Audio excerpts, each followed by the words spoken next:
Welcome, everybody. We talking about John Byrne. Why? I don't know. But this is what this man wants to do. And since he wants to do it, we're homies. We're going to do it. So spin a rack in the house. We're talking about John Byrne and his spec property, X-Men. Well, look at this. This is crazy. I'm feeling like I'm at home right now, being surrounded by the X-Men. We have the originals in here and the classic scene. They're not necessarily the originals, though. The originals are there. There's Jean and Angel and but Beast the new uniforms, there. though. That's what I'm trying to say. But they're the original X-Men. So, John Byrne is semi-unemployed right now. He's doing work for IDW. He's been doing Star Trek photo novels. He's done, I think, about how many? Maybe 24 in total. Maybe more than that, maybe 25. I can't remember, but it's been a great run. Who's John Byrne? Yeah, he's an artist that used to draw for Marvel Comics. He had his start at Charlton Comic Books. He then went to Marvel and did like many smaller titles until he got, which was actually a small title at the point, the X-Men. And the X-Men became big fame because of the death of Phoenix and the Days of Future Past. That this whole run with him and Chris Claremont pushed both of their stars up to the next level. John Byrne took his talents to the Fantastic Four, making that, increasing the sales on that book, and kind of restoring that to its former glory. And then he left. Started Alpha Flight. Well, Alpha Flight was a spinoff from the the Canadians X-Men. finally got their own comic. He did not the first Canadian comic, but first Canadian comic within Marvel, superheroes. So then that surprisingly sold. It sold pretty well. The initial was one of the highest books at the time.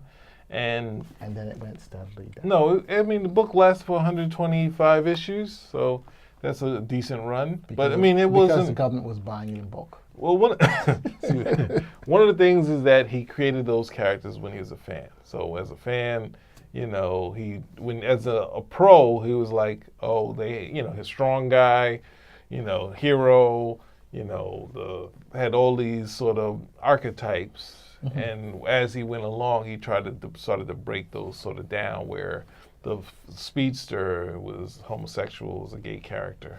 So, and adding other things to this. What? You're talking about Alpha Flight when he broke it down? Yeah. Not the rest of the shows, just that one particular. Just Alpha Flight. Yeah, just Alpha Flight. I'm saying those were his fan characters, and he started to have, having multiple personality disorder and Aurora, stuff like adding different things because they didn't initially have personalities. Right. So then next thing you know, we had, from there he went to do Superman, which was one of the biggest projects that he did of his career. Even though now we look at it, we think the X-Men would be, Superman was pretty big at that time. To DC, he was a star. Yeah, and he did a Man of Steel miniseries, did about almost 70 Superman stories, and then he went to do, various books afterwards, Avengers, West Coast Avengers, miniseries, this, that, and the other, creator-owned stuff he did for a while in the 90s, and then at some point, as an older creator, your star isn't as bright as it once was. The art, he was still constantly trying to get better, but the sales weren't there. So he had decided to, after doing maybe a good 6 or 7 books for DC, he did Action Comics. He went back to Superman, but then they were doing revolving creators. So he was off that, and a couple titles that he did got canceled. So he was like, you know what, the numbers aren't there, I'm pulling out.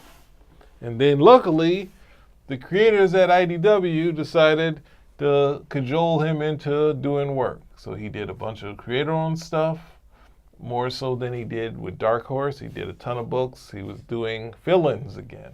It was kind of odd to see him all over. And at the same time, IDW was printing all these, they were putting his creator-owned stuff into the bookstores and trade paperbacks. So Marvel, not to miss a beat, started reprinting all the stuff they had. So they started reprinting a ton of stuff. And then he moved from doing art and doing Star Trek comic books to doing the photo novels. And then that was, the creator, the head editor at IDW, he was leaving. He went to Skybound, which is Robert Kirkman's thing, so become an editor there. And John Byrne was going tools down, but At the same time, IDW is putting out an artifact edition of John Byrne's X-Men art. And this is funny because Terry Austin, the inker who inked all this stuff, he has all of his originals. Like, he could basically possibly buy 3 or 4 houses with the artwork that Terry Austin has, but he kept everything. He never sold any of that. But that's not going to be in this artifact edition. This is going to be from all the other collectors. And there's going to be a nice book that's about yay big. I'll have a picture of it, of all this stuff. So at the same time, this is happening. John Byrne's going to be at the Boston Con at August 10th. We're going to try to be there for that. And he's going to see the error of his ways. He's going to be like, I've got to buy a ton of John Byrne books. But at his leisure, this is what we get into. The whole point of this, he decided, you know what, he hadn't been drawing for, I think, he hadn't drawn anything to show the fans doing commission work for well over a year. So a lot of things on Facebook was like, it's not in him anymore. He's moving on. He doesn't have it. And the next thing you know, he just started drawing X-Men pages. And not the originals, which I'd love for him to do. He was doing the X-Men that made him famous. So he's got Wolverine out, and we'll have the shots shown, but he's doing Wolverine. He got Cyclops running around there. Something happens to Kitty in this story. Something happens to Wolverine in this story. But these are not stories that are in Marvel. It's only one spec thing, and there's a chance. The other thing that he pointed out is that since it's a spec project, they don't, like if we would bring spec projects, they don't usually buy spec projects. They want something that's under their banner because they can't necessarily own it because you created it outside of the company. Right. So there's a dream of him getting what he calls, I don't want to say the name because I don't want to lose the chance of it possibly happening, but residuals? Ownership? No, not ownership, but the idea that at one point he wanted to do a title called, Chris Claremont did a title, Chris Claremont was the writer of the X-Men. He did a title called X-Men Forever, right, doing his stories that would happen after X-Men #1 that sold like 8 million copies. So that was the highest selling comic book ever. Yeah, so he was going to continue that because he left after that story. So he did it's got to be like 50 issues of this stuff. And while that was going on, John Byrne joked about me and Chris should have dueling X books. Mm-hmm. I'll do X-Men Evermore. And he threw up what would be like some of the stories that they had planned, doing those in order. And there was a buzz on his website. It was like a good at least 1,200 views on there. So it was like, wow, this could have happened. And then, of course, I think it was Tom Brevoort at Marvel Comics, one of the editors, like kind of killed sort of the fun. But the fun is happening again with the spec stuff. So it's just good and fun to see him drawing X-Men again and doing commission work. So you're seeing the spec stuff where? On his website, on the John Byrne Forum. Thanks for asking that. On the John Byrne Forum, I'll have a link. But you should all check it out, and it's interesting to see. It's not the same approach because this approach was very much within the Jim Shooter, Jack Kirby, following the panel grid, like basic, very straightforward storytelling. And John Byrne is obviously, what's the saying? The saying is that he's evolved? No, he won't, he will not sacrifice storytelling at all, but he's very much a Neil Adams fan, so he's doing angled panels and stuff like that.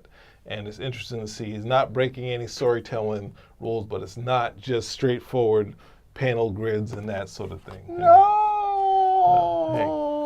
But it's, I've been a fan. The thing is that I've been a fan of his since I was young. I've been a Krabby fan of his around, I guess it would be, what was it? I was a Krabby fan because I was getting, we go get out of comic books. Right. You get interested in girls, other things, movies.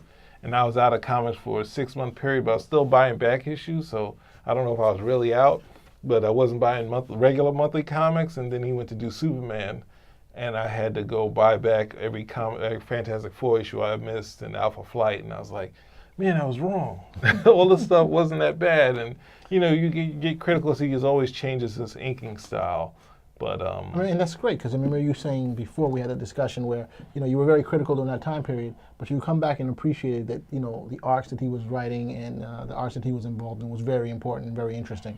You know, Well, and when you were in there, you're like, I want my character to do this. It's like the people who are reading Game of Thrones. Oh, we want these characters to do this. But you know, one of the great things is to see how the artist or the creator goes through that particular. Well, that's a good point because that's the point that when I was the thing that I really wanted would be Wolverine. He did the issue X-Men Wolverine alone. I'd want that every month. Or Fantastic Four versus Gladiator, I'd want that every month. Or the Days of Future Past every month. And when you're reading the stories and you get the Fantastic Four in a rural town, and you're like, well, that's not what I'm getting. And whether you dislike the stories and say Byrne shouldn't do this, Byrne shouldn't do that, that sort of thing, or that story was lame, the thing that you'll always get out of Byrne is the characterization and keeping the characters within the set personalities. So when I look at his stories, and not the characters aren't shifting all the time into these new or finally evolving, like people always talk about evolving. And the thing is that Marv Wolfman has said at one point that the Marvel characters all had specific voices. So that's why it's hard when you see a character like Wolverine become a failed samurai when he was a homicidal maniac and he was a cocky SOB that was jumping head first, and Cyclops running around like in these pages like, don't get yourself killed. And we as a fans like, oh, Wolverine can't get killed, but we're not thinking back then they hadn't decided that his power was regeneration. So when he's up in the air and like Cyclops is like, he gonna get himself killed, I have to tell the professor we lost another X-Men. So, that's the thing is that, I mean, it's always tough as a fan because we get critical of stuff and you're like, oh, he shouldn't have done that. For me, it was like, I think it was Sue Richards lost her second child, and that really affected me but in my mind, what I wanted was Sue Richards' second child and Franklin, her first child, become X-Men. That's all I want to say, oh, they're mutants. So they'll have mutant powers and they'll join the X-Men at some point. And all this other nonsense that doesn't have to do with anything. What was the story he was telling? That, Sue Richards had a baby before, and the baby had all this energy that was almost killing her, and they used the cosmic rod to save them. So when this point, there's no cosmic rod to take away the energy, so regretfully the baby passes, and it's a very tough story. But then we find out how strong Sue Richards is after that. And that's what I was missing as a kid. So, good point. So, but you're not gonna like everything. That's the way it is. That is true. Well, thank you for that, Petey. No, and having him sit through this. Hey, we were at the Comic-Con in Brooklyn, and he's keep everything under wraps, just like Ghost. And there was a novel. What was the novel? While we're here, we might as well talk about the novel, the series. And he became a member of the Naval Academy of this book. I have no idea what he's not going to own up. Now you know he signed up. He was there. He signed up with these guys. You don't even know who it is. I only saw it once. Spinner rack out.